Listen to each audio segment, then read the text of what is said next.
Hey everyone, there were a few things I just wanted to go over as we start this that I couldn't really fit into the description below, or that kind of came up later, or something I'd rather say in person ish, as in person as this is.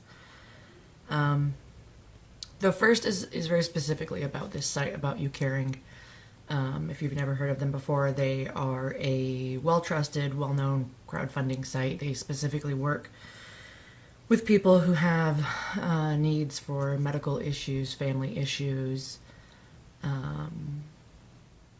pet issues, and other things like that. They're a nonprofit organization, so they don't charge any additional fees or anything on top of any donations. There's the merchant fees, which are like 2.5 or 3%, which is pretty universal across everything. And that's what Visa or MasterCard charges. But they don't have any additional fees that they charge us out of our donations, or you guys on the donations, in terms of operating costs. If you do choose to donate, besides thank you enormously, there is, at the very bottom of your donation, they'll automatically add on a percent of it as a suggested donation to YouCaring. The reason they don't charge administrative costs is because they take them as donations that people volunteer to donate from donations to other funds. So if you choose to help the platform continue this kind of service where they don't charge things like that, that's amazing, and you can elect to do that at the bottom or leave it the way it comes up automatically at like 3 or 6%.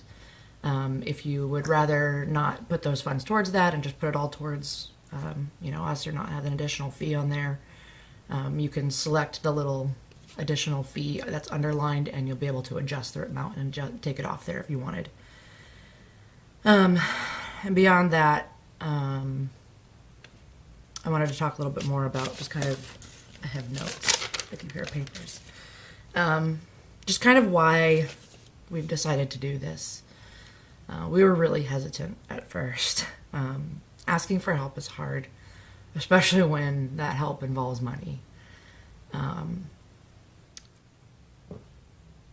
We've had a number of people reach out to us and offer to help, and that is amazing.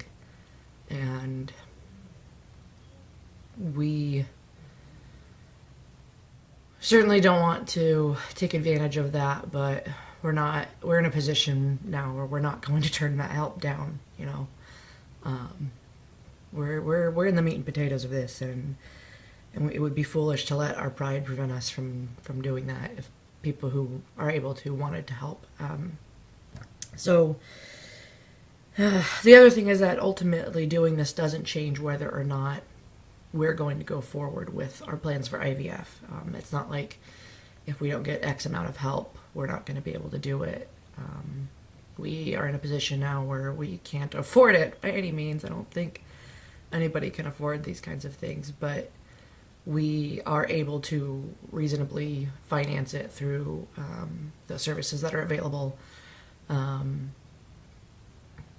But the less we have to finance, the smaller that monthly payment's going to be. We're looking, for IVF, what we're looking at is a multi-cycle program that is probably going to run $24,000 to $28,000 total for just the procedures. And explain a little bit more below about what all that covers and entails, and that in addition to that will be another $2,000 to $5,000 per cycle of medications. And this is all out of pocket for us. There's no insurance coverage at all for this for us. We were fortunate with our IUIs that almost all of our testing and diagnostics and stuff like that we were able to send to our insurance, but all the IUIs we were paying out of pocket as well. But they're a much more, like they're like less than $1,000 a cycle versus almost $14,000 a cycle. So it's a little bit different. We have been given really good success chances from our doctor to the best that they can give guesses for those kinds of things. For us, it's especially frustrating because we have our diagnosis is unexplained infertility. Our sperm look fine. Stephen's sperm look fine. And they, there's no infertility issues on the male side. There's no significant fertility issues that they can find on the female side. I have good ovarian reserve. I have good lining. I have good uterus condition. There's no major obstructions or anything like that. My fallopian tubes are fine and everything flushes through them properly. I don't ovulate when I'm supposed to, but that's an easy solution with an ovulation trigger medication, which we were doing with IUI, and that was working. But the conditions for this kind of very complicated, very miraculous, very complicated thing happening in your body, they're just not being met for us for some reason, and we don't know why. In a lot of cases, what our doctor said, in a lot of cases, people who have infertility situations like this, IVF gets them past that unknown hump that's keeping them, maybe their eggs are fertilizing, but they're not, for whatever reason, implanting properly, or they're not getting the proper chemical signals to let things kind of take hold long enough, or they're not, moving along at the proper rate to actually meet up when they need to. And so this takes out a lot of the room for error in making a baby. Basically, we would do birth control for a few weeks that helps suppress the ovaries, and then medication to massively produce eggs. When they would go to do they monitor them the same way that they would do with the ultrasound, the same way that they did before with the IUI.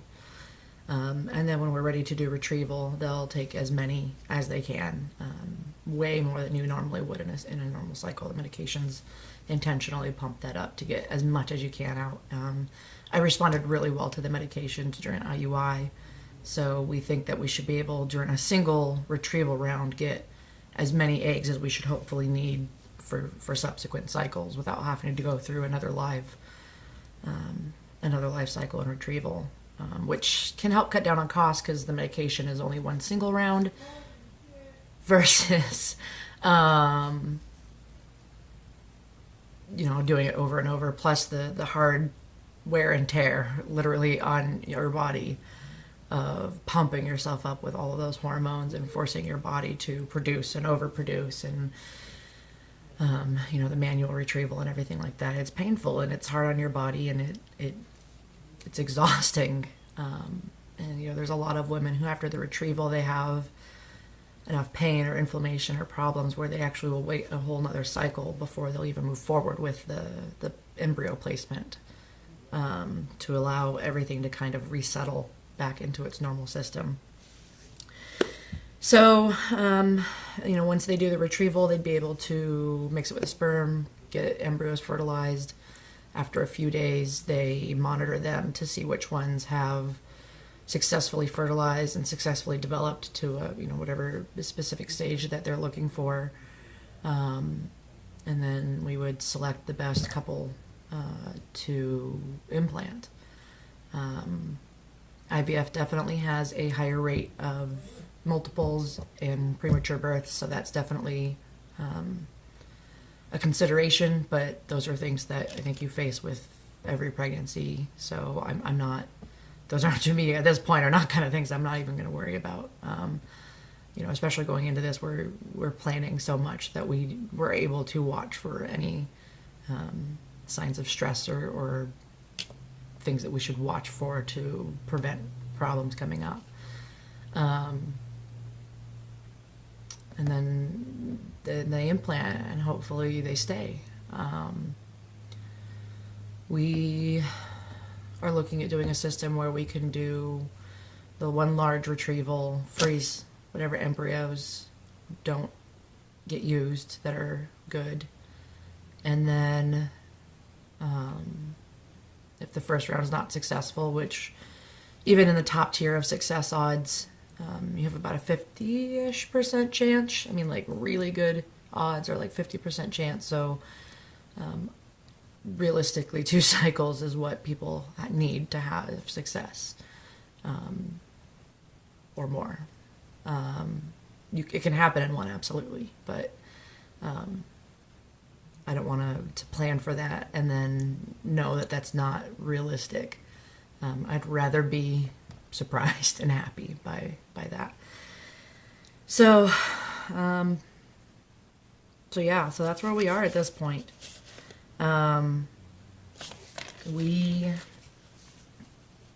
We had our first successful IUI a little over a year ago now.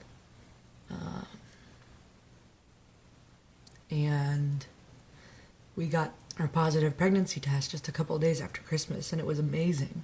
We were so excited. It was like the greatest thing ever after our first round of IUI to be able to experience that. And then when we had our early miscarriage, it was hard, but we jumped right back in. Next full cycle, we were back doing IUI. And we just never had another pregnancy.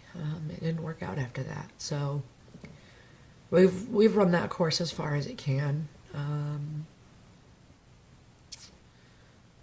This is the next best step for us. And we've been afraid of it and putting it off for a while. And even when we were kind of like ready for it, we still had to pay off our IUIs and the other expenses that we incurred from everything, and try and start saving up for this. So, it's been a crazy, crazy year. It's brought us, Stephen and I, a lot closer in some ways. And it's a horrible way for it to come about, but I love that, I think these are the kinds of things that can make or break a marriage or just any relationship. And it has thankfully allowed us to be, even closer and even more in love, 9, almost 10 years now into our marriage. So there's been a silver lining to it. And, even in the end of this all, even in the end of this all, if things don't work out and we can't have kids, but, our own biological kids, that's fine. And we will move on from there. We have plans for our life from there on out, but, we can't do those things with this hanging in the background. So this is, we've come all the way down this path. We're going to take the last couple of steps, and hopefully what we're waiting for is on the other side of it. But we're taking it together, and with a lot of you walking along with us, supporting us, and it's all right. We're gonna see what happens on the other side there. So thank you so much, and stick around for the updates. I'll be sure to keep everybody updated as we go along with our appointments and our results and stuff like that. Look forward to much ugly crying, because that's kind of a lot of what this is. But it's life, and we're doing it. So thank you. Love you guys.